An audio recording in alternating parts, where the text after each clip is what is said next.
In the first couple of chapters of Expect More, we were dealing with sort of meta-narratives, large-scale or macro narratives. We were dealing with what are major justifications. We were dealing with big stories. What we were attempting to do is get people's attention. We were attempting to challenge a bit of what they might have as a preconceived notions, and then we were trying to really introduce an ongoing and linked narrative, and that is libraries not connected to books, places, or materials, but libraries connected to learning. In Chapter 4, we take a deeper dive. So the hope is that by Chapter 4, we've already had people bought in, that they are engaged in this, that they haven't put it down. And so we're ready to go deeper. We're going to go into more abstract concepts. Once again, providing lots of stories along the way, lots of examples to keep people connected, but still, we're willing now to go a little bit into some complex concepts such as knowledge creation. So, as always, we begin with a story. Stories are just something that are going to attract people in. It brings them into the narrative. It makes them get to sort of paragraph 3. In this case, about 3D printing. 3D printing, particularly at the time that this was put out, and still is a pretty active concept. It's one that gets a lot of attention, and so it makes sense to start there. It also is a great way of talking specifically about why is this a library? How is this connected? And once again, linking them back to the notion of knowledge and linking them to the sense that the way you learn, the way you build knowledge, is not just through reading and materials. Now, this is where we're going to, once again, throughout this chapter, tap into a very broad context. We're going to tap into a very broad understanding of learning and how it's changed in K-12 schools and higher education and corporate training. Everywhere where we've seen learning being vital, we've also seen learning transform from the notion of materials you absorb by osmosis to an active process of engaged learning. In other words, you as the learner are just as important, frankly, the most important thing in a learning process, not an educator, teacher, and piece of material. So here we go. So we're going to come down and we're going to begin talking about linking stuff together. And we're going to do that by giving them specifics. In other words, simply saying libraries about learning leaves you with a lot of broad questions. One at the end we'll come back to, which is, well, so are schools, and why aren't we just talking about these being schools? So we're going to begin to give some specifics so that they can turn into action. And to do that, we're going to give them a model. And that model is this idea of facilitation, that libraries aren't active deliverers of instruction. We don't stand up and lecture. We don't teach a class. We facilitate learning. And so we're introducing this concept, which will become very important in terms of participation. We're also, at a sort of reading advocacy level, giving people specific tools. Here are 4 things you could evaluate your library on. Here are 4 things that you can use to identify what we're doing and why we're doing it.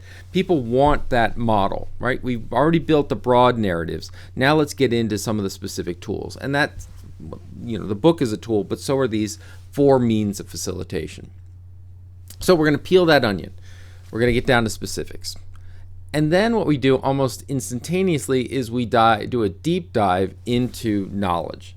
Now, to be careful, to be clear, talking about the nature of knowledge is not something you do in a 30-second ad, right? It's not something you're going to hit by talking about, hey, come to your library. It's all about knowledge. Let's have a conversation about epistemology. It really is something that we're going to ask people to engage on. And so here we go. We're in a book. That's all right. We have long-form advocacy and short-form advocacy. I think a lot of times people think that advocacy is just marketing. That is, and not just marketing. Marketing is important, but just the idea of quick messages, get it out there, get them to consume and move on. Marketing itself is not that simple. Marketing talks about multiple engagements, scaled engagements, moving people down to deeper concepts. And so should your advocacy. That idea that library isn't just about books, and we had a discussion about language, that libraries are about learning. Yes, libraries are about learning. Learning is important. Great libraries build communities. Those are really great attention-getting messages. They're refresher messages, but they need to be tied to these longer, in-depth conversations with stakeholders. And that means we need to spend a little time on some fundamentals. And in this case, what is knowledge? So we begin to go down, and first thing we want to do is we want to keep people engaged, right? They don't want to tune out like, oh my God, I've just hit this horrible textbook from college. We wanted to give them the idea that there's still an emotional attachment, that knowledge is not this sort of pristine, cold environment, because a lot of people look at it that way. Advocacy is not built on clean and cool and contemplative. Advocacy is built on emotions and connections and passions. And so we want to connect that to knowledge. If we're in a knowledge organization, we're all about passions and people following their passions to learn. And then what we do is we begin to connect this idea of knowledge and a new form of knowledge as something that's built and constructed to things people already know. In this chapter, or in this paragraph here, we're talking about things in schools, so they may have it, but we're also talking about PowerPoint in corporate training, in business training, all the idea that we're connecting to things that people have lived through. They lived through school or corporate training or what have you, and saying, look, you know that the best times you've had, what you've gotten the most out of is when you're engaged, when you're going beyond simply a bunch of bullet points in PowerPoint. Libraries need to be there too. It needs to be not just sort of a building full of PowerPoints in the form of books, but a place for passionate discussion, engagement. That's what we want to build into. And then example, example, example. Buffy Hamilton, Sue Kowalski. What's going on with Springfield Township High School? What's going on in Pennsylvania studies? And we're going to the idea of giving examples. Now, this is heavy on school libraries here, because school libraries are a bit of a paradox in library advocacy. On one hand, they're the ones that have the best data. There's been more studies and more specific studies about how a active online or active school library media program directly benefits students. It directly benefits test scores. It's all about active and engaged, not just the building the room. So on one hand, this is great for advocacy. We have data, we have stories, we have all of this that can talk directly to decision makers. On the other hand, school libraries have not fared as well over the past, 20 years, frankly. And we've been spending a lot of time wondering, why doesn't it matter? Why isn't that we provide all this data and it doesn't seem to connect? So this is a time for me to reinforce not just what's happening in your public library, your academic library, or your business library, but let's remember school libraries are still important and we need to look at that data. So this is a straight up repeat of that common advocacy. We have their attention. We need to get those messages in. They're important. Once again, we're advocating for libraries and librarians, not just one type of library. So we've sort of jumped through knowledge relatively quickly with lots of examples, and we're getting them back to specifics. Come back to that idea of, okay, if knowledge is constructed and passion and you learn from lots of different places, let's go back into giving you specific ways in which a library can facilitate knowledge creation. And so we get into the idea of providing access. Now, providing access is an easy one. What we have to do is actually undersell or underemphasize providing access. In other words, back to those four means of facilitation. You learn because you have access to knowledge, people who know, materials, etc. You learn, and we'll go through these in the book, you learn through sort of knowing, not only do you have access to something, but you know how to read it, decode it, decipher it, understand it. You do that in an environment where you feel safe doing it, and finally you do it in a place that rewards your curiosity or your time and effort, right? So those are the four means of facilitation. Well, libraries have always made a really, really, really, really, really strong argument around access. We have collections, we have buildings, we put things on shelves, we're here to help. And in fact, many librarians, part of this text is for librarians, think that that's it. If we just provide access, if we just get enough collections, if we just get enough books to circulate, if we just get enough databases, if we just get enough access, we've done our job. And what this thing is trying to say is that's not enough. So in some ways, providing access rather than building it up is a big thing. This text and advocacy, we're trying to pull it back a little, going, all right, if you buy an access is great, but it's not enough. We also need these other areas. So macro narrative, we're connecting into this idea that people love it, but we're also beginning to introduce some nuance to this. In this case, under providing access, the nuance is it's not just about access to consume, it's also access to produce and participate. Back to the idea of engaged learning, even our access needs to be engaged access. Then we go in to talk about the other idea of training.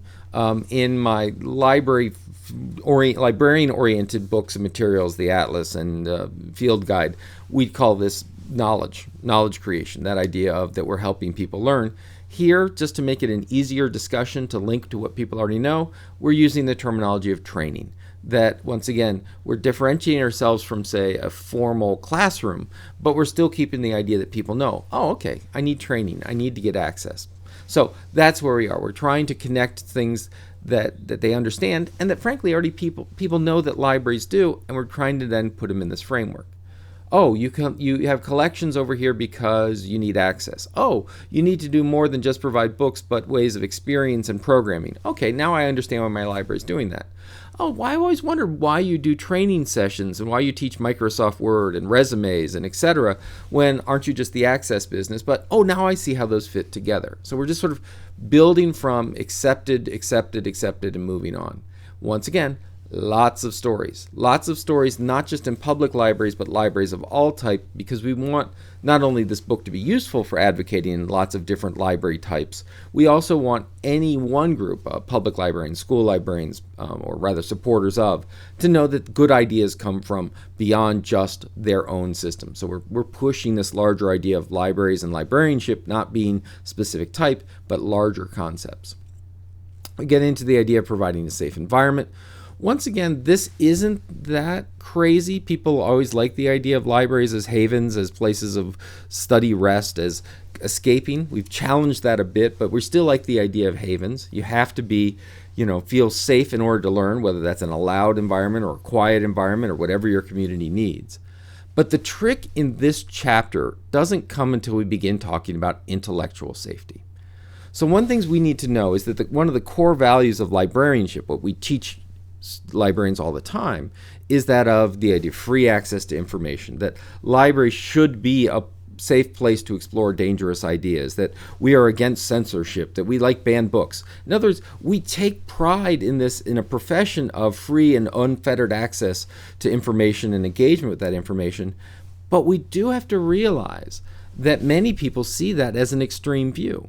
Many people see that idea of fighting filters and fighting different legislation as against the idea of safe spaces. There's a whole group out there that is busy talking about how ALA is trying to twist the minds of the youth because they put pornography in libraries. And look, this is an uncontrolled access to pornography in a public classroom or in a school classroom. There's no filters on this. People can go do all this. Isn't this horrible? So this is making the argument for that unfettered access, for that philosophy, but do realize as an advocate, it's not a universally held concept. And so here in the long form, we can engage it, but you have to think about the idea of when you have banned book weeks, that might sound great at one level, but you're also putting a relatively short, easy target out for people who don't necessarily agree. So think about, once again, multiple forms of engagement, multiple ways of advocacy, not just quick messaging, but larger connections, so that when you put out banned book weeks, people understand why that is a good thing and not you, in essence, being against the larger sense of the community and how they feel. So that's what this big discussion is. I mean, it puts it out there, but I wanted to, as an advocate, to be aware that that argument can lead you into tricky discussions and conversations, and you need to be prepared for that. All right, we move on the idea from access to building motivation to learn.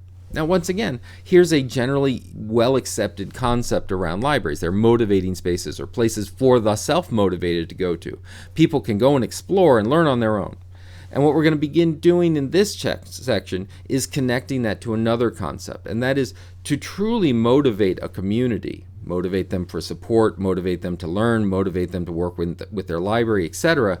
We need to talk about co-ownership. We need people to understand that at the end of this whole process, we want them not simply to love their library or vote for their library or spend money in their library or, God forbid, use their library.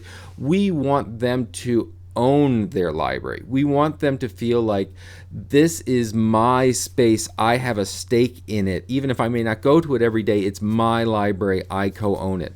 The most motivating factor is something that is uniquely yours, that you can control, that you have a sense of it, you have a word in its destiny. So we need to get this concept of motivating is great, but co-ownership is important. We also set up learning as active, so you begin this idea back to our original discussion about participation. So if I co-own it and I participate it and it's more than books, hey, maybe I'm going to go in and be part of the library in terms of instruction and delivering sessions or services or volunteering or what have you. So we're trying to end up, once again, at the end of this pretty deep conceptual chapter into the idea of a library as co-owned participatory space, and we're going to move that into where learning occurs not just in books and materials, but in action, engagement, and conversation. So that's a lot to ask of a chapter, but that's what we're trying to get at the end of this. And obviously with advocacy, we need to touch on it and have multiple touch points and demonstrations and examples throughout. By the way, this leads to, I mentioned at the beginning of this chapter, it leads to a common discussion, which is, this all sounds great, but if you talk about participatory learning, aren't you talking about a school? Aren't you talking about a classroom? Why is it that we don't just support more in the classroom, forget about the libraries, whether it's the school library, whether it's a public library, academic library, what have you? And so that's a text that's a question that you need to be prepared for, and that we're going to go through and equip other folks, right? The idea that facilitation is different than you may find in a classroom environment, that the values and principles we bring to it might be different than corporate training, that the mission that we're on is slightly different from all of those. There's a unique space to be held here. We're going to take those on. But I want to put that forecast in here because you know this is what's coming. Okay, chapter 4.